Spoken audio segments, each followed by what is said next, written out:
Hi folks, let's have a look at our Starburst Quilting. Now we've got our lines on our quilting layout PDF, which I've transferred onto the front of the panel on the ombre fabric. And now using a ruler, which is a bit thicker than normal, and a piece of shelf grip or non-grip, non-slip on the bottom of it, which is double-sided, I'm going to be stitching from point to point to point to point. And there's actually a little through line guideline as well. So I'm going to start by just doing a couple of stitches and reversing, just to give it a tie. I'm using a metallic thread, so I need to actually tie that off, otherwise it will creep forward.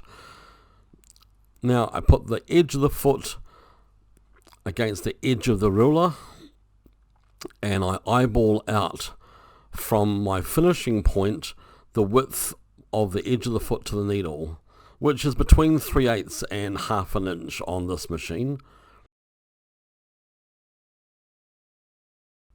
And so we turn, pivot, line up. Let me just grab that thread.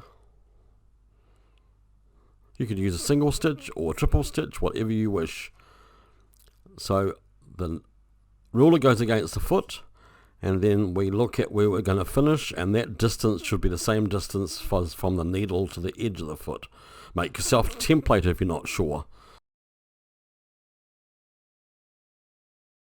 So we go to the end of our marking, pivot and turn. I've got my machine set so as that when I finish stitching, the foot lifts 2 millimeters, 1/8 of an inch, with the needle sunk down to our point. 1, 2, 3, 4, pivot. So sometimes I fiddle and realign until I'm absolutely happy. Make sure that your ruler is sitting against the flat part of the foot. It's very easy for it not to be.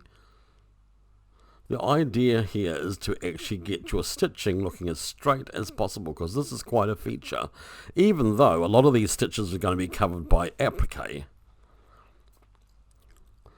Now for the long ones, my ruler's a bit short, but I'll get there just because I've got the length of my foot to compensate for this. Just there. Turn. Now we're going to come down and deal with our little square ends of this design. When I say square ends, basically it's going to be just the square ends are travel stitches, so as you can go from one point to the other without them being actual points or peaks. So we're going to stitch down over the line of our cross onto our first square end.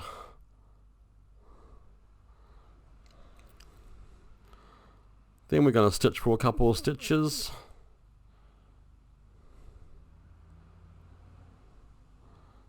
I'll just speed this up so you can see it happening. Once you get into the flow of this, it's actually quite fast.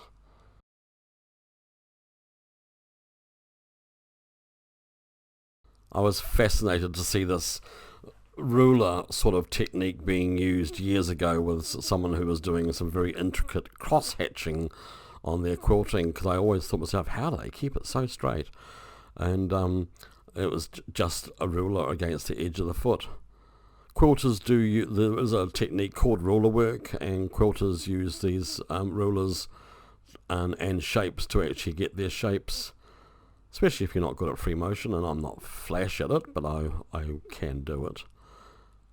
But this is just an easy technique to make it look really professional. Tie off at the end, and then we're done. So we've got 4 different sections of this. Enjoy!